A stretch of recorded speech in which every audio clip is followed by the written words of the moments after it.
Hi, welcome to my YouTube channel TechGene. पिछली video में हम लोगों ने कंस्ट्रक्टर्स के बारे में पढ़ा था कि कंस्ट्रक्टर्स क्या होते हैं और जावा में हम कंस्ट्रक्टर्स को कैसे यूज़ कर सकते हैं। कंस्ट्रक्टर्स हमारे पास स्पेशल मेथड होता है जिसको हम यूज़ करते हैं ऑब्जेक्ट्स को इनिशियलाइज करने के लिए। अब इसको स्पेशल मेथड क्यों कहा जाता है? क्योंकि ये दूसरे मेथड से थोड़ा डिफरेंट होता है। इसमें कुछ चीज़ें स्पेशल होती हैं। क्या क्या चीज़ें स्पेशल होती हैं? Same name as class name. जो आपकी क्लास का नाम होगा वही आपके कंस्ट्रक्टर का भी नाम होगा। अगर आपकी क्लास का नाम एम्प्लॉय है तो आपके कंस्ट्रक्टर का भी क्या नाम होगा? एम्प्लॉय होगा। अगर आपकी क्लास का नाम स्टूडेंट है तो आपके कंस्ट्रक्टर का भी क्या नाम होगा? स्टूडेंट होगा। फिर दूसरी इंपॉर्टेंट चीज इसमें क्या थी? Automatically invoke. जैसा कि आपको दूसरे मेथड्स को अलग से कॉल करवाना पड़ता है, इन्वोक कराना पड़ता है, तभी वो अपना काम करते हैं, अदरवाइज वो अपना काम नहीं करते। लेकिन कंस्ट्रक्टर को आपको अलग से कॉल करवाने की जरूरत नहीं है, ये ऑटोमेटिकली इन्वोक हो जाता है, ऑटोमेटिकली कॉल हो जाता है। और कब होता है? जैसे ही आप अपनी ऑब्जेक्ट का, जैसे ही आप अपनी क्लास का एक ऑब्जेक्ट क्रिएट करते हो, आपका कंस्ट्रक्टर ऑटोमेटिकली इन्वोक हो जाता है। तो दूसरी इंपॉर्टेंट चीज इसमें ये थी। और तीसरी स्पेशल चीज इसमें क्या थी कि नो रिटर्न टाइप। इसकी कोई भी रिटर्न टाइप नहीं होती है। तो ये सारी चीज़ें हम लोगों ने पिछली वीडियो में बहुत अच्छे से समझ ली थी। फिर उसके बाद मैंने क्लास बनाई थी माई एम्प्लॉय के नाम से। उसके अंदर मैंने कंस्ट्रक्टर बनाना सीखा था कि भाई आप कंस्ट्रक्टर कैसे बना सकते हो। देखो, जो मेरी क्लास का नाम था उसी नाम से मैंने क्या बनाया था? कंस्ट्रक्टर बनाया था। और इसको मुझे कॉल करवाने की जरूरत नहीं थी। जैसे ही मैंने इस क्लास का ऑब्जेक्ट बनाया था, मेरा कंस्ट्रक्टर ऑटोमेटिकली कॉल हो गया था। तो ये सारी चीज़ें हम लोगों ने पिछली वीडियो में देख ली थी। फिर उसके बाद हम लोगों ने कंस्ट्रक्टर ओवरलोडिंग का कॉन्सेप्ट भी समझा था कि अगर आपने सेम नाम के मल्टीपल कंस्ट्रक्टर्स बनाने तो वो भी आप इजीली बना सकते हो। जैसे मेथड ओवरलोडिंग का कॉन्सेप्ट था, वैसे ही कंस्ट्रक्टर ओवरलोडिंग का भी कॉन्सेप्ट होता है। ठीक है, वो चीज़ भी हम लोगों ने बनाकर देख ली थी, उसको भी बहुत अच्छे से समझा था। फिर उसके बाद मैंने आपको ये भी बताया था कि यहाँ पर जैसे अगर मुझे एक ऑब्जेक्ट का यूज़ करते हुए प्रॉपर्टीज़ की वैल्यूज़ को सेट करना पड़ा था, तो जितनी प्रॉपर्टीज़ होती थी उतनी लाइन ऑफ कोड मुझे यहाँ पर लिखनी पड़ती थी। जैसे अगर मुझे 3 प्रॉपर्टीज़ को सेट करना है, 3 प्रॉपर्टीज़ की वैल्यूज़ को सेट करना है, तो मुझे एक ऑब्जेक्ट के लिए कितनी लाइन लिखनी पड़ रही थी? 3 लाइनें। इसी चीज़ को मैं एक लाइन में भी कर सकता हूँ। किसका यूज़ करते हुए? कंस्ट्रक्टर का यूज़ करते हुए। वो चीज़ भी मैंने आपको करके दिखाई थी। तो जितने भी इंपॉर्टेंट पॉइंट्स थे कंस्ट्रक्टर को लेकर, वो सारी चीज़ें हम लोगों ने पिछली वीडियो में बहुत अच्छे से, बहुत डिटेल में समझे थे। अगर आप लोगों ने अभी तक पिछली वीडियो नहीं देखी है तो काइंडली पिछली वीडियो को जरूर देख लेना। ये बहुत इंपॉर्टेंट कॉन्सेप्ट है और हम लोगों ने बहुत ईजी एग्जाम्पल्स के साथ सारी चीज़ों को बहुत अच्छे से कवर किया था। आज की वीडियो का जो हमारा टॉपिक है, उसके बगैर तो ऑब्जेक्ट ओरिएंटेड प्रोग्रामिंग कंप्लीट ही नहीं है। बहुत इंपॉर्टेंट टॉपिक है और बहुत सारे स्टूडेंट्स को इस टॉपिक में बहुत इश्यूज होते हैं, उनको नहीं समझ आता। तो मैंने आप लोगों के लिए क्या करा हुआ है, क्योंकि ये थोड़ा सा लेंथी टॉपिक है, तो इसके लिए मैंने क्या करा हुआ है, सारे इंपॉर्टेंट चीज़ों के लिए मैंने इसको थोड़ा सा पार्ट्स में डिवाइड कर दिया। आज हम इनहेरिटेंस की क्या देखने वाले हैं? बेसिक्स देखने वाले हैं। इनहेरिटेंस मैंने आपको पहले भी बताया था कि इनहेरिटेंस हमारा ऑब्जेक्ट ओरिएंटेड प्रोग्रामिंग का एक पिलर होता है। जैसे कि एब्स्ट्रक्शन होता है, इनकैप्सुलेशन होता है, पॉलीमॉर्फिज्म होता है, वैसे ही एक और पिलर होता है जो मोस्ट इंपॉर्टेंट पिलर होता है। वो क्या होता है?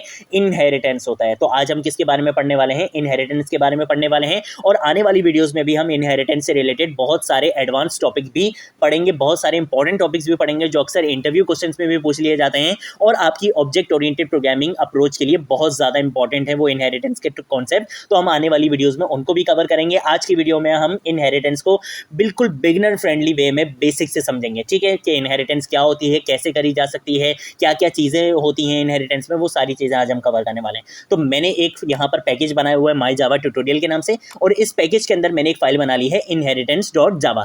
जैसे ही मैंने inheritance.java की फाइल बनाई, मेरे पास यहाँ पर एक पब्लिक क्लास बना दी गई है। जिस नाम से मैं फाइल बनाता हूँ उसी नाम से मेरी यहाँ पे पब्लिक क्लास बन जाती है। ये चीज़ आपको पता है। मेन मेथड मैंने यहाँ पर लगाया हुआ है और ये लाइन क्या बता रही है? ये लाइन ये बता रही है कि यहाँ पर इस फाइल में आप जितना भी काम करने वाले हो वो किस पैकेज के अंदर इंक्लूड होने वाला है? माई जावा ट्यूटोरियल वाले पैकेज के अंदर इंक्लूड होने वाला है, क्योंकि ये जो मैंने फाइल बनाई है वो इस पैकेज के अंदर बनाई है। तो ये लाइन मुझे सिर्फ ये चीज़ बता रही है। अब ये ऊपर क्या चीज़ें मैंने लिखी हुई है इसके बारे में मैं बाद में आऊँगा। सबसे पहले तो मैं एक काम ये करता हूँ कि मैं यहाँ पर आकर कस्टम क्लास बना लेता हूँ। तो मैं यहाँ पर आकर लिखूंगा क्लास का कीवर्ड और मैं बेस के नाम से क्या करूंगा? एक कस्टम क्लास बना लूंगा। ठीक है भाई, एक ये कस्टम क्लास बन गई। मैं यहाँ पर एक काम ये करूंगा कि 4 वेरिएबल्स बनाऊंगा और चारों के एक्सेस मॉडिफायर मैं डिफरेंट रखूंगा। ठीक है, तो मैं यहाँ पे एक काम ये करूंगा कि पब्लिक इंट ए लिख लूंगा। उसके बाद मैं यहाँ पे लिख लूंगा प्रोटेक्टेड इंट बी लिख लूंगा। ठीक है, उसके बाद मैं यहाँ पे लिख लूंगा डिफ़ॉल्ट बना लेते हैं। डिफ़ॉल्ट के लिए हमें कोई भी कीवर्ड यूज़ नहीं करना पड़ता, तो मैं इंट सी लिखूंगा। तो इसका एक्सेस मॉडिफायर क्या है? डिफ़ॉल्ट है। और यहाँ पर आकर मैं आखिरी एक्सेस मॉडिफायर लिख लूंगा अपना प्राइवेट इंट डी। ठीक है, तो ये मेरे क्या बन चुके हैं? 4 वेरिएबल्स बन चुके हैं। ठीक है, मैं देखो अभी आपको बिल्कुल बेसिक से ना कॉन्सेप्ट समझाने वाला हूँ। ठीक है, मैं आपको अभी बहुत ज़्यादा कंफ्यूज नहीं करना चाहता कि मैं यहाँ पे बहुत सारे मेथड्स बना दूँ और फिर इनहेरिटेंस समझाऊँ। नहीं, मैं आपको बहुत ईजी वे में इनहेरिटेंस समझाने वाला हूँ। मैंने एक क्लास बना ली बेस के नाम से और उसके अंदर मैंने इन 4 वेरिएबल्स को बना लिया। ठीक है भाई, बना लिया और इनके एक्सेस मॉडिफायर भी आपको दिख रहे हैं। अब मैं एक और कस्टम क्लास बनाने वाला हूँ। मैं यहाँ पर आकर लिखूंगा क्लास का कीवर्ड और मैं इस क्लास को बनाऊंगा ड्राइव के नाम से। ठीक है, आप कोई भी नाम लिख सकते हो, मैंने ड्राइव के नाम से यहाँ पे बना लिया। और मैं यहाँ पे बोलूंगा कि भाई यहाँ पर एक वेरिएबल है पब्लिक इंट ई के नाम से। ठीक है भाई, ये भी हो गया। अब अगर मैं अभी यहाँ पर आऊँ और मैं यहाँ पर आकर बोलूँ कि भाई बेस क्लास का एक ऑब्जेक्ट बना लो, मैं यहाँ पे लिखूंगा BS, आप किसी भी नाम से ऑब्जेक्ट बना सकते हो, इक्वल टू न्यू, और यहाँ पे मैं लिख लूंगा बेस और यहाँ पे पैरेंथेसिस लिखूंगा, तो ये मेरा BS का एक ऑब्जेक्ट बन चुका है। ठीक है भाई, कोई बड़ी बात नहीं है ये, इससे पहले भी हम ये सारे काम कर चुके हैं। अब अगर मैं BS का ऑब्जेक्ट यूज करते हुए इन चारों चीज़ों को एक्सेस करने की कोशिश करूँ तो क्या मैं कर लूँगा? भाई ये कॉन्सेप्ट तो हमने बहुत पहले से पढ़ा हुआ है कि भाई पब्लिक को भी आप एक्सेस कर सकते हो, प्रोटेक्टेड को भी एक्सेस कर सकते हो, डिफॉल्ट को भी एक्सेस कर सकते हो, लेकिन प्राइवेट को एक्सेस नहीं कर सकते। उसके लिए आपको गेटर सेटर्स बनाने पड़ेंगे, फिर आप उसको भी यूज़ कर लोगे। ठीक है, तो ये चीज़ तो हमने देखी भी है। मैं आपको करके भी दिखा देता हूँ, अगर जल्दी से देखो। अगर मैं यहाँ पर आकर लिखूँ BS और जैसे ही मैंने डॉट लिखा तो देखो यहाँ पे मुझे बता रहा है कि आप इस A वाले वेरिएबल को भी एक्सेस कर सकते हो, B को भी एक्सेस कर सकते हो, C को भी कर सकते हो, लेकिन ये D नहीं दिखा रहा। क्यों? क्योंकि D प्राइवेट है और प्राइवेट को आप सिर्फ उसकी क्लास के अंदर ही एक्सेस कर सकते हो, उस क्लास से बाहर आप एक्सेस नहीं कर सकते। अगर एक्सेस करना है तो उसके लिए आप क्या बनाओ, वो बनाओ गेटर्स एंड सेटर्स बनाओ। ठीक है, ये चीज़ तो यार हमें पता है, तो मैं अभी आपको ये चीज़ करके नहीं दिखाने वाला। ये चीज़ें तो हम पिछली 2-3 वीडियोज़ में बहुत अच्छे से देख ही रहे हैं। ठीक है भाई, मैं यहाँ पर आकर एक ड्राइव क्लास का भी क्या बना लेता हूँ, ऑब्जेक्ट बना लेता हूँ। मैंने आकर यहाँ पे लिखा ड्राइव और ड्राइव के बाद मैं लिखूंगा DE इक्वल टू न्यू और यहाँ पे मैं लिख लूँगा ड्राइव। ठीक है, मैं यहाँ पे लिख लूँगा ड्राइव और यहाँ पे मैं इस तरीके से ड्राइव लिख लूँगा, यहाँ पे पैरेंथेसिस लगा लूँगा, सेमीकोलन लगा लूँगा। ये मेरा DE के नाम से एक ऑब्जेक्ट बन चुका है ड्राइव क्लास का। ठीक है, ये चीज़ भी आपको पता है, आप किसी भी नाम से ऑब्जेक्ट बना सकते हो। अब अगर मैं DE का यूज़ करते हुए किसी को एक्सेस करने की कोशिश करूँ, मैं DE डॉट लिखूंगा तो मुझे क्या सजेशन मिलेगी कि भाई आप सिर्फ और सिर्फ E को एक्सेस कर सकते हो। ठीक है, क्यों? क्योंकि इस क्लास के अंदर सिर्फ और सिर्फ एक ये वेरिएबल है। अब आते हैं हम किसके कॉन्सेप्ट पे, इनहेरिटेंस के कॉन्सेप्ट पे। देखो, अगर मैं ये बोलूँ कि भाई ये वाली जो क्लास है, इस क्लास में मुझे इस E की तो ज़रूरत पड़नी है, लेकिन मुझे A, B, C और D की भी ज़रूरत पड़नी है। मतलब इसको और सिंपल वर्ड्स में ऐसे समझो कि भाई मैं ये चाहता हूँ कि इस क्लास के अंदर ये फीचर तो रहे, इसके साथ साथ मैं दूसरी क्लास के फीचर्स को भी क्या कर सकूँ, यूज़ कर सकूँ। दूसरी क्लास के फीचर्स भी मेरे लिए क्या हो जाएँ, अवेलेबल हो जाएँ। तो इसके लिए मुझे क्या करना पड़ेगा? क्या मुझे इसका कोड कॉपी करके और यहाँ पर लाकर दोबारा पेस्ट करना पड़ेगा? यार इससे तो मेरा कोड लेंथी हो जाएगा। अगर यहाँ पर, और मेरा तो कोड फिर वो मैंने जो आपको एक प्रिंसिपल बताया था कि हमारे पास होता है ड्राई प्रिंसिपल। ड्राई प्रिंसिपल क्या होता है? डू नॉट रिपीट योरसेल्फ, कि अगर एक चीज़ बनी हुई है आपके पास तो आप उसको दोबारा से यहाँ पर क्यों बना रहे हो? आप उसी चीज़ को यूज़ नहीं कर सकते क्या?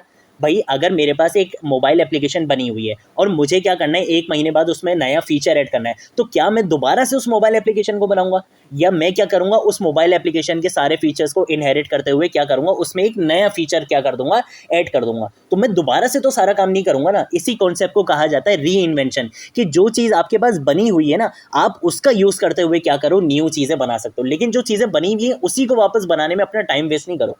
तो यही कॉन्सेप्ट, इसी चीज़ से आपको बचाने के लिए क्या आता है, इनहेरिटेंस का कॉन्सेप्ट। अब देखो मैंने यहाँ पर क्या लिखा हुआ है, की feature of object oriented programming approach. ये आपकी ऑब्जेक्ट ओरिएंटेड प्रोग्रामिंग अप्रोच का की फीचर है, बहुत इंपॉर्टेंट कॉन्सेप्ट है। अब लिखा हुआ क्या है, a concept that acquires features from one class to another class, कि भाई आपको एक क्लास के दूसरी क्लास में कॉपी पेस्ट करने की जरूरत नहीं है फीचर्स को। ठीक है, अगर आपने एक क्लास के फीचर्स को दूसरी क्लास में यूज करना है तो आप इनहेरिटेंस कर लो, ताकि आपको वो सारा कोड दोबारा लिखना नहीं पड़े, दोबारा कॉपी पेस्ट नहीं करना पड़े, दोबारा उन चीजों पे काम करने की जरूरत नहीं पड़े। आप क्या कर सकते हो, इनहेरिटेंस कर सकते हो। अब इनहेरिटेंस में 2 टर्मिनोलॉजीज यूज होती हैं। वो क्या होती है, एक होती है सुपर क्लास और एक होती है सब क्लास। सुपर क्लास को पेरेंट क्लास भी कहा जाता है और बेस क्लास भी कहा जाता है। सब क्लास को चाइल्ड क्लास भी कहा जाता है और ड्राइव क्लास भी कहा जाता है। अब ऐसा क्यों होता है, इसके बारे में पढ़ते हैं। सुपर क्लास कौन सी क्लास होती है, the class being inherited from, ऐसी क्लास जो इनहेरिट करवाई जा रही हो, ऐसी क्लास जो अपने फीचर्स को शेयर कर रही हो दूसरे के फीचर से, उसको क्या कहा जाता है, सुपर क्लास कहा जाता है। अब इसको पेरेंट क्लास क्यों कहा जाता है, पेरेंट क्लास इसको इस वजह से कहा जाता है कि इसका यूज करते हुए न्यू क्लास बन सकती हैं। मतलब ये अपने फीचर्स जो है वो दूसरे को दे सकती है। अब इसको पेरेंट क्लास क्यों कहा जाता है, इसको थोड़ा सा रियल वर्ल्ड एग्जांपल में समझो। देखो भाई, जो बच्चे होते हैं हम उनको बोलते हैं ना कि यार तुम्हारी शक्ल तुम्हारे अब्बू से मिलती है, तुम्हारी शक्ल तुम्हारी अम्मी से मिलती है, तुम्हारी आंखें तुम्हारी अम्मी से मिलती हैं, तुम्हारी आंखें तुम्हारे अब्बू से मिलती हैं, इस तरीके की हम बातें करते हैं ना। तो ये क्या होता है, वो बच्चा जो होता है वो अपने पेरेंट्स के फीचर्स को क्या करता है, इनहेरिट करता है। उसके बहुत सारे फीचर्स जो है वो इनहेरिट हुए होते हैं, मतलब इस तरीके से समझ लो कि बहुत सारे फीचर्स जो है वो मिलते जुलते होते हैं, ठीक है, सेम होते हैं। तो वो क्या होता है, वो इनहेरिटेंस होती है। इसी वजह से इसको पेरेंट क्लास कहा जाता है कि इसका यूज करते हुए आप एक चाइल्ड क्लास बना सकते हो। उसमें क्या होगा, इस पेरेंट क्लास के कुछ फीचर्स आपको चाइल्ड क्लास में यूज होते हुए मिलेंगे। तो इसको इस वजह से पेरेंट क्लास भी कहा जाता है। और बेस क्लास इसको क्यों कहा जाता है, क्योंकि ये बेस होती है। अगर मैं आपको बात करूं कि भाई हमारे जो स्मार्टफोन्स हैं, ठीक है, जो हम अभी यूज कर रहे हैं, हमारे जो ये स्मार्टफोन्स हैं, क्या इनमें दोबारा से वो सारी चीजें करी गई थी जो पहले के फोन्स में भी होती थी। भाई कॉल मिलाना या मैसेज करना, ये तो स्मार्टफोन से पहले जो फोन्स आते थे, जो नॉर्मल फोन्स होते थे, ठीक है, उसमें भी तो ये सारी चीजें थी ना। तो जब स्मार्टफोन्स वालों ने काम करना शुरू करा तो उन्होंने क्या वापस बिल्कुल स्टार्ट से काम करना शुरू करा होगा कि भाई मैसेज कैसे भेज सकते हैं, कॉल कैसे, नहीं, उनको पता था कि ये काम ऑलरेडी हुआ भाई, हम इन चीज़ों को बेहतर बना सकते हैं। और क्या कर सकते हैं, इनमें वक्त के साथ साथ और बहुत सारे फीचर्स ऐड करके उनको एक स्मार्टफोन, एक बहुत अच्छा स्मार्टफोन बना सकते हैं कि भाई कैमरा आ गया, फ्रंट कैमरा फिर आ गया, फिर इस तरीके से बहुत सारी चीज़ें आ गई, फिंगरप्रिंट टच आ गया। तो ये एक एक करके क्या बनते गए, फीचर्स बनते गए। उन्होंने पुरानी चीज़ों पर अगर काम किया तो उनको और बेहतर बनाया। ये नहीं किया कि पुरानी जो पीछे चीज़ें बनी हुई हैं उन्हीं पर वो दोबारा काम करते रहे। अगर उन्हीं पर काम करते रहते तो आज नई चीज़ें नहीं बन पाती। इसी वजह से आपको कहा जाता है कि आप इनहेरिटेंस करो, पुरानी चीज़ों को, एग्जिस्टिंग चीज़ों का यूज़ करते हुए आप न्यू चीज़ें बना लो। तो ये जो क्लास होती है जो अपने फीचर्स को इनहेरिट करवा रही होती है, अपने फीचर्स को शेयर करवा देती है, उसको आप बेस क्लास भी कह सकते हो, पेरेंट क्लास भी कह सकते हो और सुपर क्लास भी कह सकते हो। ये तीनों टर्मिनोलॉजीज मैंने आपको समझा दूँ। अब इसको सब क्लास क्यों कहा जाता है, इसको चाइल्ड क्लास क्यों कहा जाता है और इसको ड्राइव क्लास क्यों कहा जाता है। सब क्लास ऐसी क्लास को बोलते हैं जो किसी दूसरे क्लास से क्या हो रही होती है, इनहेरिट हो रही होती है। The class that inherits from another class, कि भाई ये क्लास क्या होती है, दूसरी क्लास से इनहेरिट कर रही होती है। ये उस क्लास के फीचर्स को अपने अंदर अवेलेबल करवा रही होती है, अपने अंदर एक्सेस कर रही होती है। तो इसको कहा जाता है सब क्लास, कि ये किसी से बनी है। ड्राइव क्लास का मतलब क्या होता है कि ये बेस क्लास से, बेसिक की चीज़ों से इसको ड्राइव किया गया है, कुछ चीज़ों का यूज़ करते हुए इसको ड्राइव किया गया है। जैसे अगर आप लोगों ने फिजिक्स वगैरह पढ़ी हो तो उसमें आपके पास एक कॉन्सेप्ट होता है डेरिवेशन का। डेरिवेशन का क्या होता है कि आप कुछ फॉर्मूलाज को यूज़ करते हुए, कुछ बेसिक चीज़ों को यूज़ करते हुए आप कोई नया फॉर्मूला ड्राइव करते हो। तो ये भी वही चीज़ है कि आपके पास कुछ बेसिक चीज़ें हैं, कुछ बेसिक फीचर्स हैं, आपने उनमें कुछ फीचर्स ऐड करके एक न्यू क्लास कर दी, क्या बना दी, एक ड्राइव क्लास बना दी। तो इसको ड्राइव क्लास कहा जाता है। और इसको चाइल्ड क्लास क्यों कहा जाता है, क्योंकि ये अपने पेरेंट्स से कुछ फीचर्स को क्या कर रहा होता है, इनहेरिट कर रहा होता है, एक्सेस कर रहा होता है। तो ये कुछ कॉन्सेप्ट्स हैं जो अक्सर इंटरव्यू क्वेश्चंस में पूछ लिए जाते हैं कि भाई चाइल्ड क्लास क्या होती है, या सब क्लास क्या होती है, या ड्राइव क्लास क्या होती है, या सुपर क्लास और सब क्लास में क्या डिफरेंस है। ये सारी चीज़ें मैंने यहाँ पर लिख भी दी हैं और आपको यहाँ पे समझा भी दी हैं। अब हम इसको प्रैक्टिकल एग्जाम्पल के साथ समझने वाले हैं।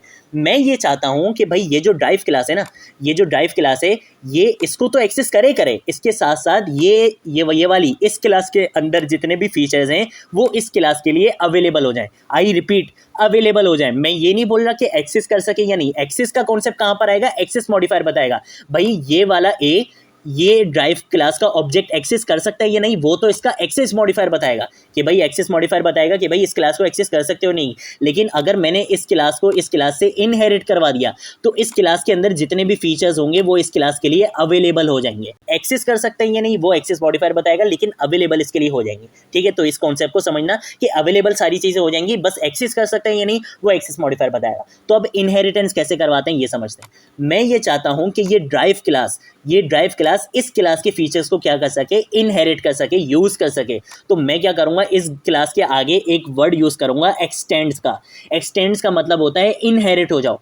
किससे इनहेरिट हो जाओ, किस क्लास के फीचर्स को यूज करना चाहता हूं। मैं बोल रहा हूं कि भाई मैं बेस क्लास के फीचर्स को क्या करना चाहता हूं, यूज करना चाहता हूं। जैसे ही मैंने बेस लिखा, इस क्लास के अंदर जितना भी काम हुआ था वो इस क्लास के लिए अवेलेबल हो गया है। अब मैं इनको यूज कर सकता हूं या नहीं कर सकता, वो इसका कौन बताएगा, एक्सेस मॉडिफायर बताएगा। तो मैं आपको यहां पे लेके चलता हूं। जब मैंने आपको एक्सेस मॉडिफायर का कॉन्सेप्ट समझाया था इस वीडियो में, मैंने आपको क्लास से रिलेटेड प्रैक्टिकल एग्जांपल करके दिखा दी थी, सेम पैकेज से रिलेटेड प्रैक्टिकल एग्जांपल करके दिखा दी थी, सब क्लास और वर्ड से रिलेटेड नहीं करके दिखाई दी। आज जो हम पढ़ने वाले हैं वो सब क्लास का मैंने आपको बताया था कि इनहेरिटेंस के टाइम मैंने आपको बताया था कि आप पब्लिक एक्सेस मॉडिफायर जिनके भी साथ होगा आप उनको यूज कर सकते हो, प्रोटेक्टेड जिनके भी साथ होगा आप उनको भी यूज कर सकते हो, प्राइवेट को आप डायरेक्टली यूज नहीं कर सकते। उनके लिए वही कॉन्सेप्ट है कि आपको गेटर एंड सेटर बनाना पड़ेगा, प्राइवेट को आप यूज नहीं कर सकते, और डिफॉल्ट को भी आप यूज नहीं कर सकते हो इनहेरिटेंस के टाइम। बस एक कॉन्सेप्ट समझना, ये जो मैंने सब क्लास लिखा हुआ है ये मैंने लिखा हुआ है डिफरेंट पैकेजेस के लिए, सेम पैकेज के लिए नहीं लिखा हुआ। अभी जो मैं इनहेरिटेंस करवा रहा हूँ वो मैं सेम पैकेज के अंदर, क्यों? क्योंकि ये जो मेरी बेस क्लास है और ड्राइव क्लास है ये दोनों किस पैकेज के अंदर है? माई जावा ट्यूटोरियल वाले पैकेज के अंदर। तो सेम क्लास में थोड़ा सा डिफरेंस क्या आता है, मैं यहाँ पर आपको चेंजेस करके दिखा देता हूँ। सेम क्लास में क्या आता है, मैं यहाँ पे लिख देता हूँ कि ये जो सब क्लास का कॉन्सेप्ट मैंने आपको समझाया था ना, एक सेकेंड, ये मैंने आपको बताया था डिफरेंट पैकेजेस के लिए। किसके लिए बताया था? डिफरेंट पैकेजेस के लिए ये होता है। ठीक है, मैं यहाँ पे लिख लेता हूँ डिफरेंट पैकेजेस, इस तरीके से कर लेते हैं। और हम इसको थोड़ा सा यहाँ पर कर देते हैं कि मैं इसको एक काम ये करता हूँ कि मैं इसको यहाँ से न्यू लाइन में लेकर आ जाता हूँ, और मैं काम ये करता हूँ कि मैं यहाँ से इस वर्ल्ड को हटा देता हूँ। ठीक है, और मैं इस वर्ल्ड को जो है वो यहाँ पर लाकर पेस्ट कर देता हूँ। ठीक है भाई, इस वर्ल्ड को हम यहाँ पे ले आते हैं और इस सब क्लास को हम क्या करेंगे, यहाँ से थोड़ा सा आगे ले आएंगे इसको। ठीक है, मैं इसको यहाँ से जो है वो आगे लेकर आ जाऊँगा। मैं यहाँ पर लिख लूँगा कि ये किसके लिए है? डिफरेंट पैकेजेस के लिए। ठीक है, ये मैंने आपको किसके लिए बताया था? डिफरेंट पैकेजेस के लिए बताया था। अब सेम पैकेजेस के लिए क्या कॉन्सेप्ट होता है? सेम पैकेजेस के लिए सिंपल इतना कॉन्सेप्ट होता है, मैं यहाँ पे आके लिख देता हूँ कि सेम पैकेजेस के लिए आपको क्या करना पड़ेगा? सब क्लास, मैं यहाँ पे लिख देता हूँ सब क्लास सेम पैकेज, कि भाई अगर आप सेम पैकेज में हो गए तो क्या क्या चीज़ें हो सकती हैं। मैं यहाँ पे लिख देता हूँ कि भाई पब्लिक को तो आप सेम पैकेज में सब क्लास के अंदर इनहेरिटेंस के टाइम एक्सेस कर सकते हो। उसके बाद मैं लिख देता हूँ कि भाई प्रोटेक्टेड को भी आप एक्सेस कर सकते हो, प्राइवेट को आप एक्सेस नहीं कर सकते, गेटर्स एंड सेटर्स बनाने पड़ेंगे, और डिफॉल्ट को आप एक्सेस कर सकते हो। अगर आप सेम पैकेज के अंदर इनहेरिटेंस करवा रहे होगे तो डिफॉल्ट एक्सेस हो सकता है, अगर आप डिफरेंट पैकेजेस के अंदर इनहेरिटेंस करवा रहे होगे तो डिफॉल्ट एक्सेस नहीं हो सकता है। बस इस बात को याद रखना। बस अब हम चलते हैं यहाँ पर और अब हम इसको प्रैक्टिकली देख लेते हैं कि भाई अभी मैं किसके लिए काम करने वाला हूँ? सब क्लास मतलब इनहेरिटेंस के टाइम सेम पैकेज। तो सेम पैकेज में मैंने आपको बताया है कि पब्लिक भी एक्सेस हो सकता है, प्रोटेक्टेड भी एक्सेस हो सकता है, डिफॉल्ट भी एक्सेस हो सकता है, लेकिन प्राइवेट एक्सेस नहीं हो सकता। चलो भाई करके देख लेते हैं।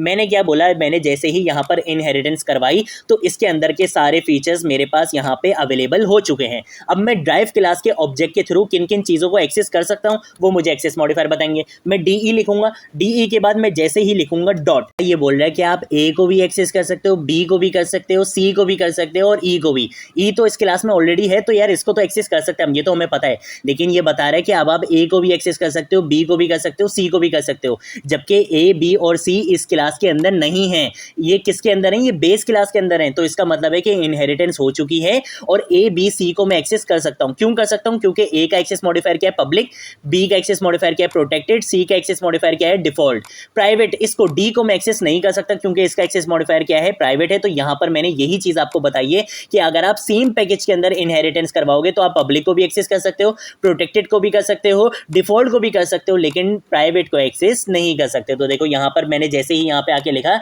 डीई डॉट, तो डीई डॉट के बाद मैं ए को भी एक्सेस कर सकता हूं। मैं आपको करके भी दिखा देता हूं। डीई डॉट ए की वैल्यू 1 कर देते हैं, उसके बाद हम कर देते हैं डीई डॉट बी की वैल्यू हम कर देते हैं यहाँ पर, बी की वैल्यू को मैं 2 कर देता हूं। उसके बाद मैं लिखूंगा डीई डॉट सी, सी की वैल्यू को मैं यहाँ पे कर दूंगा 3। उसके बाद डीई डॉट ई, ई तो खैर इसका अपना ही वेरिएबल है तो यहाँ पर तो इसको ये इजीली यूज कर सकता है। मैं इसकी वैल्यू को 5 कर देता हूँ। और अगर मैं डीई डॉट डी लिखूँ, डीई डॉट डी का मतलब वो जो बेस क्लास के अंदर जो प्राइवेट वेरिएबल है ये वाला, क्या मैं इसको एक्सेस कर सकता हूं? नहीं भाई, इसको मैं डायरेक्टली एक्सेस नहीं कर सकता। ये यहां पर मुझे क्या दे देगा? एरर दे देगा। तो यहां पर इस चीज को तो मैं एक्सेस नहीं कर सकता। अब मैं सिंपल क्या करूंगा, मैं यहां पर आगे लिखूंगा साउट। साउट के अंदर मैं क्या बोलूंगा कि भाई डीई डॉट ए की वैल्यू को क्या करा के दिखा दो, मुझे प्रिंट भी करा के दिखा दो। ठीक है, ए को भी करवा दो, बी को भी करवा दो, सी को भी करवा दो और ई को भी करवा दो। ठीक है, मैंने यहाँ पे लिख दिया डीई डॉट बी, यहाँ पे मैं लिख दूंगा डीई डॉट सी और यहाँ पर मैं लिख दूंगा डीई डॉट ई।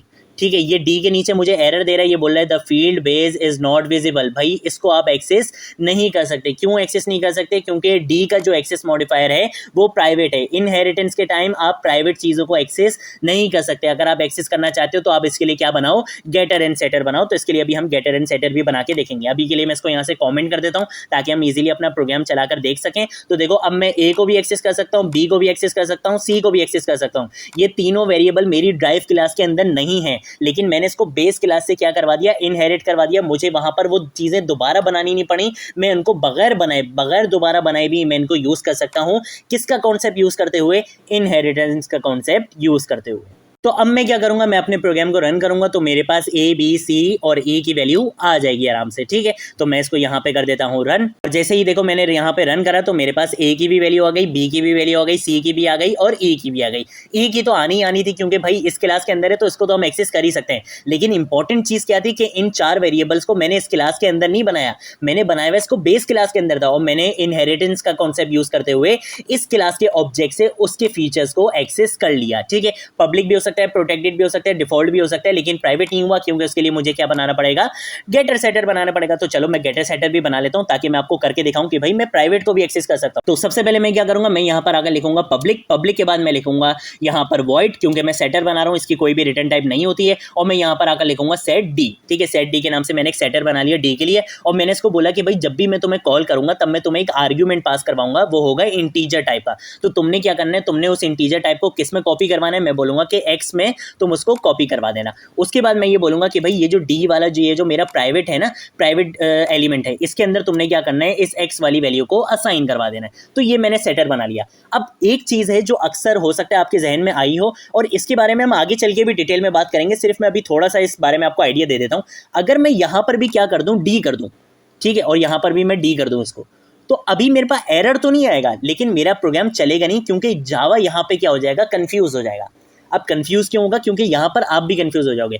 अगर मैं आपको ये बोलूं कि भाई ये वाली वैल्यू, ये डी, ये वाला डी है या ये वाला डी है, और ये वाला डी, ये वाला डी है या ये वाला डी है, किस डी की वैल्यू को किस डी की वैल्यू में असाइन करवाना चाहते हो, ये डी एलिमेंट वाला डी है, ये प्राइवेट वाला डी है या ये वाला डी है। देखो अब आप भी कंफ्यूज हो रहे हो कि भाई ये वाला क्या कर रहे हो। ऐसे ही जावा भी यहाँ पे कंफ्यूज हो रहा है कि भाई ये वाला डी कौन सा है और ये वाला डी कौन सा है। ठीक है, तो इसके लिए आपके पास क्या कॉन्सेप्ट होता है कि भाई या तो आप यहाँ पे वेरिएबल चेंज कर दो, ठीक है, या तो आप यहाँ पे क्या कर दो, एक्स कर दो। अब ये आपको यहाँ पे वार्निंग नहीं देगा, ये बोलेगा हाँ भाई ठीक है मैं समझ गया, एक जो भी आर्ग्यूमेंट आएगा उसको मैं एक्स में कॉपी करवाऊंगा और एक्स की वैल्यू को ये जो डी वाला वेरिएबल बना हुआ है इसमें मैं असाइन करवा दूंगा। लेकिन अगर मैं बोल रहा हूँ कि भाई नहीं भाई मुझे तो यहाँ पे डी ही यूज करना है, मैं जिद पे अड़ा हुआ हूँ, मुझे डी ही यूज करना है, तो अब यहाँ पर तो मैं भी कंफ्यूज हो जाऊंगा, जावा भी कंफ्यूज हो जाएगा। तो जावा को कंफ्यूजन से बचाने के लिए आपके पास एक कॉन्सेप्ट होता है, वो होता है दिस कीवर्ड का। दिस का कीवर्ड हम यूज करते हैं ये बताने के लिए कि भाई ये जो मैं बात कर रहा हूं, जिसकी भी मैं बात कर रहा हूं, ये करंट क्लास के अंदर का एक वेरिएबल है।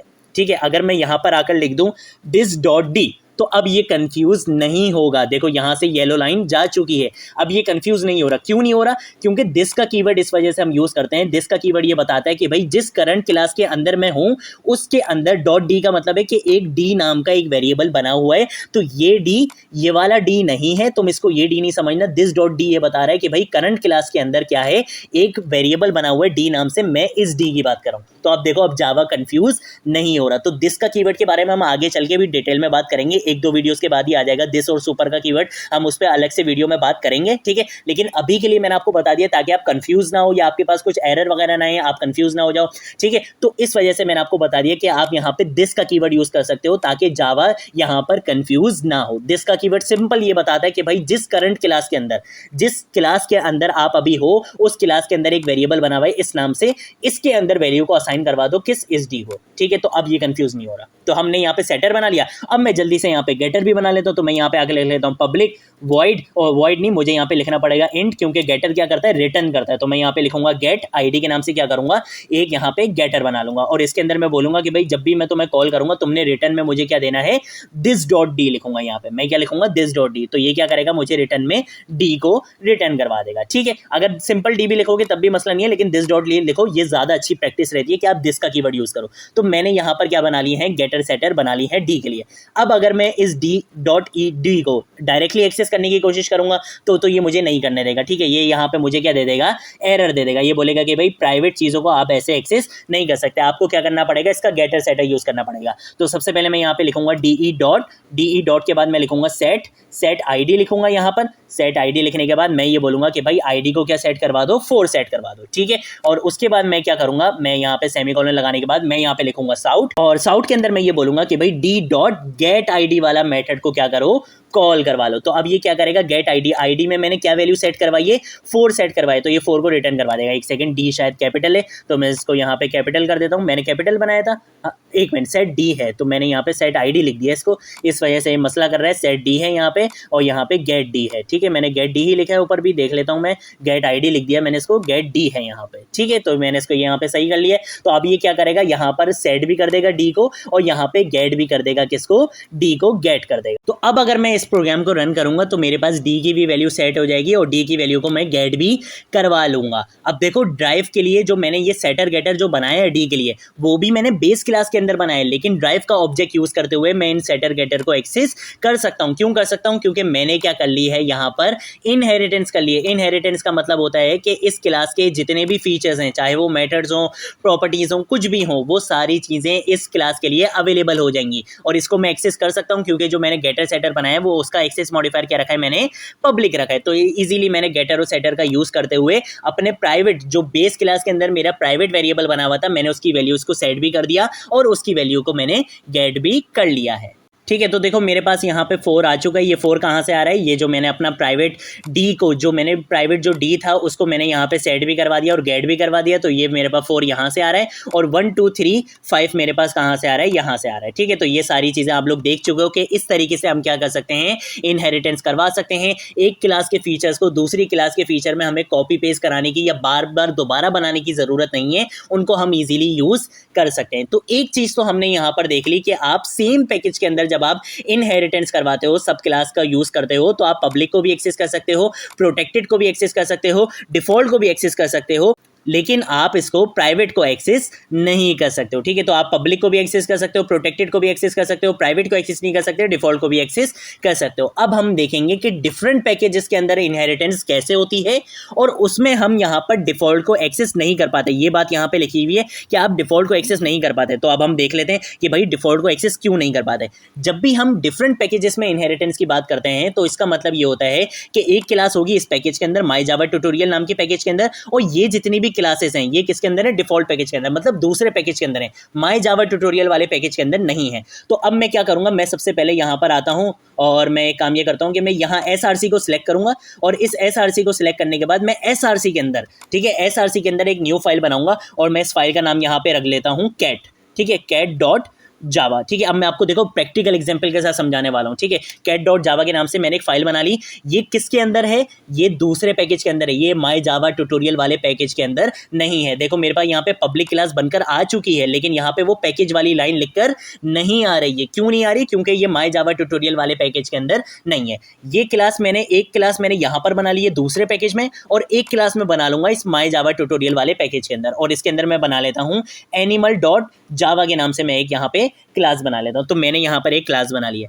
अब मैं क्या करूंगा, देखो जैसे ही मैंने यहां पे क्लास बनाई, यहां पर मेरे वो पैकेज वाली लाइन इंक्लूड हो चुकी है, लेकिन वो कैट वाली में इंक्लूड नहीं हुई है। मैं इस कस्टम को क्लोज कर देता हूं। कैट वाली में इंक्लूड नहीं हुई है क्योंकि कैट वाली दूसरे पैकेज के अंदर है, डिफॉल्ट पैकेज के अंदर है, और यहां पर ये क्या है, ये माई जावा ट्यूटोरियल वाले पैकेज के अंदर है। अब मैं क्या करने वाला हूं, मैं एक काम ये करने वाला हूं सिंपल सा, कि मैं इस वाली क्लास के अंदर क्या करूंगा, एक काम ये करता हूं कि मैं यहां पर आकर एक मेथड बना लेता हूँ, ठीक है। मैं यहाँ पे लिखूंगा पब्लिक, और पब्लिक के बाद मैं यहाँ पे लिखूंगा क्या, वॉइड, और वॉइड के बाद मैं यहाँ पे लिखूंगा ईट लिख लेता हूँ, ठीक है। ईट के नाम से मैं क्या करता हूँ, एक मेथड बना लेता हूँ सिंपल सा। देखो बहुत अच्छी एग्जांपल के साथ समझाने वाला हूँ। पब्लिक वॉइड ईट के नाम से मैंने क्या करा, यहाँ पे एक मेथड बना लिया। यहाँ पे मैं बोलूँगा साउट लिखो, और साउट में मैं ये बोलूँगा कि भाई एक मैसेज मुझे दिखा दो, क्या, आई कैन ईट। भाई जितने भी एनिमल्स होते हैं वो खा सकते हैं, कुछ ना कुछ वो खा सकते हैं। तो मैंने इसमें एक जो है वो मेथड बना लिया, किस नाम से, ईट के नाम से, और उसमें मैंने एक मैसेज प्रिंट करवा दिया, आई कैन ईट, ठीक है भाई, ये काम हो गया। कंट्रोल ऐसे सेव कर लेता हूँ। अब आता हूँ मैं यहाँ पे, मैं ये चाहता हूँ ये जो मैंने कैट वाली क्लास बनाई है ना, इसके अंदर मैं जो है वो एक काम ये करता हूँ कि मैं यहाँ पर आकर एक मेथड बना लेता हूँ पब्लिक, ठीक है, पब्लिक वॉइड के बाद मैं यहाँ पे लिखूंगा साउंड के नाम से क्या करूँगा, एक मेथड बना लूँगा, ठीक है। और इस साउंड के नाम के अंदर मैं बोलूँगा कि भाई तुमने क्या करना है, तुमने साउंड करवाना है, और साउंड के अंदर मैं ये बोलूँगा कि भाई तुमने क्या मैसेज करना है, तुमने ये बोलना है आई से म्याऊ, म्याऊ प्रिंट करवाना है, ठीक है। बिल्ली की आवाज़ अच्छी निकाली मैंने, तो ये आई से म्याऊ, जब भी मैं इस मेथड को कॉल करूँगा तो ये क्या करेगा, म्याऊ की आवाज़ निकालेगा, ठीक है भाई, ठीक है। तो ये मैंने यहाँ पर बना लिया। अब मैं एक काम ये करता हूँ कि मैं यहाँ पर आकर मेन का मेथड बना लेता हूँ। मैं यहाँ पर लिखूँगा मेन, और मैं इंटर प्रेस करूंगा तो यहाँ पर मेरा मेन का मेथड आ चुका है। ठीक है, मैं भी कैट डॉट जावा में काम कर रहा हूँ। मैं बोलूंगा कि भाई इस क्लास का क्या करो, एक ऑब्जेक्ट भी बना लो। तो मैं यहाँ पर आकर लिखूंगा कैट, कैट के बाद मैं लिखूंगा सी इक्वल टू न्यू, और न्यू के बाद मैं यहाँ पे आके लिख लूंगा कैट। ठीक है, पैरेंथेसिस लगाएं, ये मेरा सी ऑब्जेक्ट यहाँ पे बन चुका है।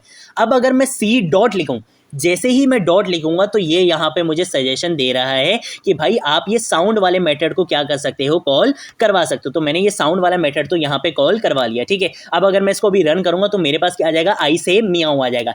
लेकिन मैं ये बोल रहा हूँ कि भाई कैट क्या है, कैट एक एनिमल है, और कैट भी क्या खा सकती है, कुछ ना कुछ चीजें खा सकती है। तो मैं बोलूंगा कि यार खाने के लिए मैंने क्या करा हुआ है, एक मेथड ऑलरेडी यहाँ पर बनाया हुआ है। ये भले दूसरे पैकेज के अंदर है, दूसरी क्लास के अंदर है, क्या मैं इन दोनों चीजों को इनहेरिट करवा के इस मेथड को एक्सेस कर सकता हूं? मैं नहीं चाहता कि मैं इस मेथड को यहां से दोबारा कॉपी करूं और वहां लाके दोबारा पेस्ट करूं। ये तो बहुत इजी एग्जांपल के साथ समझा रहा हूं ना भाई। अगर मेरे पास बहुत हैवी कैलकुलेशन हो, बहुत सारी चीजें हो, तो क्या मैं बार बार उन चीजों को लाके पेस्ट करूंगा? नहीं भाई, जो चीजें मेरे पास बनी हुई हैं उनको मैं दोबारा नहीं बनाऊंगा, उनको मैं इनहेरिटेंस के थ्रू एक्सेस करूंगा। तो मैं चाहता हूं कि कैट वाली क्लास इनहेरिट कर सके एनिमल क्लास के फीचर्स को। तो मैं क्या करूंगा, कैट क्लास के आगे यहां पे आके लिख दूंगा एक्सटेंड्स का कीवर्ड, और एक्सटेंड्स के कीवर्ड के बाद आप बोलोगे यार सिंपल सा काम है, एनिमल को यहां पे लिखोगे तो ये क्लास इनहेरिट हो जाएगी। लेकिन ये यहाँ पर इनहेरिट नहीं होगी। जब भी हम डिफरेंट पैकेजेस के अंदर काम करते हैं तो हम डायरेक्टली इसको इनहेरिट नहीं कर सकते। देखो यहाँ पे ये मुझे एरर दे रहा है, ये बोल रहा है animal can not be resolve to a type. ठीक है, ये बोल रहा है कि भाई मुझे तो एनिमल वाली क्लास नहीं मिल रही,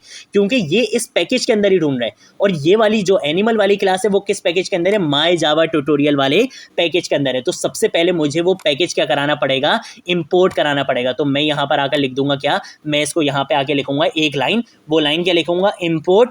इंपोर्ट के बाद मैं लिखूंगा अपने पैकेज का नाम। मेरे पैकेज का क्या नाम है, माई के बाद है माई जावा, जावा के बाद है ट्यूटोरियल, माई जावा ट्यूटोरियल डॉट डॉट के बाद मैं बोलूंगा कि भाई माई जावा ट्यूटोरियल के अंदर तो बहुत सारी क्लासेस हैं। देखो ये बता रहे हैं कि भाई एक्सिस मॉडिफायर भी क्लास है, कंस्ट्रक्टर की भी क्लास है इस पैकेज के अंदर, गेटर सेटर भी है, इनहेरिटेंस भी है, एनिमल भी है। किस क्लास को यहाँ पे इंपोर्ट कराना चाहते हो? मैंने बोला भाई एनिमल वाली क्लास को इंपोर्ट कराना चाहता हूँ। तो अब ये इंपोर्ट हो गई और अब यहाँ पे मुझे एरर नहीं आ रहा। ये वही वाला कॉन्सेप्ट है जब हम स्कैनर की क्लास को क्या करवाते थे, इंपोर्ट कराते थे। अब आपको समझ में आया कि हम वहां पे जो लिखते थे import Java dot यूटिल dot scanner, वो क्या होता था कि भाई इंपोर्ट करो किस पैकेज को, माई जावा ट्यूटोरियल वाले पैकेज के अंदर एक क्लास है किस नाम से, एनिमल वाली क्लास को यहाँ पे क्या कर दो, इंपोर्ट कर दो, ताकि इस क्लास का ऑब्जेक्ट इस क्लास के फीचर्स को क्या कर सके, यूज कर सके। तो अब मैं क्या करूंगा, यहाँ पे आके सी डॉट करके इसके फीचर्स को क्या कर सकता हूँ, एक्सेस कर सकता हूँ। तो अगर मैं यहाँ पर आकर लिखूँ सी डॉट ईट, तो अब क्या मुझे यहाँ पर ईट का मेथड कॉल हो जाएगा क्या? यहाँ पर मुझे अब यहाँ पे लिखा हुआ आ जाएगा आई कैन ईट और आई से म्याऊं। आई से म्याऊं तो आएगा भाई, क्योंकि वो तो इसी क्लास के अंदर है, लेकिन क्या आई कैन ईट लिखा हुआ आएगा? मैं जल्दी से इसको क्या कर लेता हूँ, रन करके देख लेता हूँ कि भाई क्या मेरे पास वो मेथड एक्सेस कर सकता हूँ मैं या नहीं कर सकता। तो देखो जैसे ही मैंने यहाँ पर इसको रन करा मेरे पास आ चुका है आई कैन ईट और आई से मियाऊ। मतलब इस ईट वाले मेथड को मैंने इस क्लास में नहीं लिखा, लेकिन मैंने दूसरी क्लास के अंदर जो दूसरे पैकेज के अंदर था मैंने उसको इजीली क्या कर लिया है, इनहेरिट कर लिया है। ठीक है, तो ये कॉन्सेप्ट होता है हमारे पास इनहेरिटेंस का। बस अब एक चीज़ और जल्दी से समझ लो, वो ये कि भाई हमें पता है कि डिफरेंट पैकेज के अंदर आप पब्लिक को तो एक्सेस कर सकते हो, प्रोटेक्टेड को भी एक्सेस कर सकते हो, प्राइवेट और डिफॉल्ट को एक्सेस नहीं कर सकते। ये चीज़ मैंने पहले भी बताई थी। तो चलो इसको देख लेते हैं कि भाई प्राइवेट को एक्सेस क्यों नहीं कर सकते। अगर मैं यहाँ पर आकर एक वेरिएबल बना लूँ इंट, और इंट ए के नाम से क्या करूँ, यहाँ पे वेरिएबल बना लूँ। इसका एक्सेस मॉडिफायर क्या है, इसका एक्सेस मॉडिफायर है यहाँ पे डिफॉल्ट। और यहाँ पर आकर अगर मैं प्राइवेट और प्राइवेट के बाद इंट बी के नाम से क्या करूं, एक वेरिएबल बना लूं, तो क्या इन दो वेरिएबल्स को मैं इस क्लास के अंदर यूज कर सकता हूं? अवेलेबल तो हो चुके हैं, लेकिन क्या मैं एक्सेस कर सकता हूं या नहीं, ये मुझे कौन बताएगा, उसका एक्सेस मॉडिफायर। तो भाई यहां पर मैंने सिंपल सा आपको लिख के दिया हुआ था कि आप डिफरेंट पैकेज के अंदर जब आप इनहेरिटेंस करोगे तो प्राइवेट और डिफॉल्ट को एक्सेस नहीं कर सकते हो। तो अगर मैं यहां पर आकर सी डॉट ए लिखूंगा तो ये यहाँ पे एक्सेस इसको नहीं कर सकते, ये अभी मुझे एरर दे देगा। और सी डॉट अगर मैं बी भी लिखूंगा, इसको एक्सेस करने की कोशिश करूंगा, तो यहाँ पर दोनों जगह मुझे एरर मिलेंगे। तो देखो ये दोनों जगह इसके नीचे रेड लाइन आ चुकी है, बोल रहा है the field animal is not visible. इसको देख ही नहीं रहे वो, उसके फीचर्स अवेलेबल तो हो गए लेकिन ये उनको एक्सेस नहीं कर सकता, क्योंकि ये डिफरेंट पैकेजेस के अंदर है। डिफरेंट पैकेजेस के अंदर आप डिफॉल्ट चीज़ों को और प्राइवेट चीज़ों को एक्सेस नहीं कर सकते हो। तो ये चीज़ें हमने यहाँ पर देख ली हैं कि ये हमें यहाँ पे क्या देगा, एरर देगा। मैं आपको यहाँ पे लिख देता हूँ कि यहाँ पे ये एरर क्यों देगा, मैं यहाँ पे लिख देता हूँ एरर बिकॉज मैं यहाँ पे लिख लेता हूँ because default and private features not accessible। ठीक है, मैं यहाँ पे लिख लेता हूँ नॉट एक्सेसिबल। ठीक है भाई, कि आप डिफॉल्ट और प्राइवेट चीज़ों को एक्सेस नहीं कर सकते हो इनहेरिटेंस के टाइम अगर वो डिफरेंट पैकेजेस के अंदर हो। तो ये चीज़ भी हम यहाँ पे देख चुके हैं। एक और चीज़ जहन में रखना कि देखो ये वाली भी क्लास जो मैंने बनाई है वो पब्लिक बनाई है और ये वाली क्लास भी जो मैंने बनाई है वो पब्लिक बनाई है। जब भी हम डिफरेंट पैकेजेस के अंदर काम कर रहे होते हैं तो जो जिन क्लास को हम इनहेरिट करवा रहे होते हैं तो ये ज़रूरी है कि ये क्या हो, पब्लिक हो। अगर मैं इसको यहाँ से डिफॉल्ट बना दूंगा या मैं इसको यहाँ से प्राइवेट बना दूंगा तो अब ये इसको इनहेरिट नहीं कर पाएगा। देखो अब ये मुझे एरर मिल रहे हैं कि भाई अब आप इसको एक्सेस नहीं कर सकते हो क्योंकि वो पब्लिक क्लास नहीं है। तो मुझे इन क्लास को क्या बनाना पड़ेगा, हमेशा पब्लिक ही बनाना पड़ेगा। मैं इसको वापस सेट कर देता हूँ। यहाँ पे क्या लिखा हुआ था, पब्लिक लिखा हुआ था, तो अब मैं यहाँ पे पब्लिक लिख दूंगा और अब मैं वापस जाऊंगा तो अब यहाँ से ये सारे एरर्स जितने भी आ रहे थे ये सारे एरर्स अब यहाँ पे हट जाएंगे। तो ये कॉन्सेप्ट होता है हमारा इनहेरिटेंस का। आज हमने सिर्फ और सिर्फ बेसिक्स समझी हैं, ठीक है, क्योंकि इनहेरिटेंस में हमारे पास बहुत सारे एडवांस टॉपिक्स भी हैं। हम उन सारे टॉपिक्स को अच्छे से समझेंगे। आज मेरा काम था सिर्फ और सिर्फ आपको अच्छे से आइडिया दे देना कि भाई इनहेरिटेंस आखिर होती क्या है, किस तरीके से इनहेरिटेंस कर सकते हैं, एक्सेस मॉडिफायर्स का क्या रोल होता है, वो सारी चीज़ें मैं आज आपको इस वीडियो में कवर करवा चुका हूं। ये कैट वाली फाइल, एनिमल वाली फाइल एंड इनहेरिटेंस वाली फाइल, तीनों फाइल्स आपको आपके यहाँ नीचे कमेंट सेक्शन में पहले ही लिंक में मैं आपको सोर्स कोड जहाँ पे देता हूँ मैं आपको सोर्स कोड का लिंक दे दूंगा। आप लोग गिटहब से इन तीनों फाइल्स को डाउनलोड भी कर सकते हो, वहाँ से अपना कोड भी देख सकते हो। देखो इनहेरिटेंस का कॉन्सेप्ट ऐसा है कि मैंने बहुत सारे स्टूडेंट से सुना है कि यार वो कहते हैं कि यार बहुत मुश्किल टॉपिक है, ये है वो है। इसी वजह से मैं चाहूँ तो मैं 1 घंटे की वीडियो बना लेता, 2 घंटे की वीडियो बना लेता इनहेरिटेंस पे, लेकिन उसमें बहुत सारी चीज़ें मिक्सअप हो जाती हैं और स्टूडेंट्स को समझ नहीं आता। जब भी आज की वीडियो में मैंने सिर्फ और सिर्फ बेसिक्स रखी है, आपको सिर्फ बताया है कि आप इनहेरिटेंस कैसे करवा सकते हो, किस तरीके से एक्सेस कर सकते हो, किन किन चीज़ों को एक्सेस कर सकते हो और किन किन चीज़ों को एक्सेस नहीं कर सकते हो। ये सारी चीज़ें मैंने आज आपको इस वीडियो में कवर करवा ली हैं। आने वाली वीडियोज़ में हम और इनहेरिटेंस के कॉन्सेप्ट भी समझेंगे और बहुत अच्छे से बहुत ईजी एग्जाम्पल्स के साथ मैं आपको इनहेरिटेंस का चीता बना दूंगा। बहुत अच्छे से मैं आपको चैंपियन बना दूंगा इनहेरिटेंस में। तो आपको बिल्कुल भी परेशान होने की ज़रूरत नहीं है, ठीक है। अब हम मिलेंगे नेक्स्ट वीडियो में। अगर कोई चीज़ नहीं समझ आए तो नीचे कॉमेंट सेक्शन में पूछ लेना, सोशल मीडिया अकाउंट्स में पूछ लेना, मैं ज़रूर आप लोगों को रिस्पॉन्ड करूँगा। अब हम मिलेंगे नेक्स्ट वीडियो में नेक्स्ट टॉपिक के साथ। तब तक के लिए बाय बाय।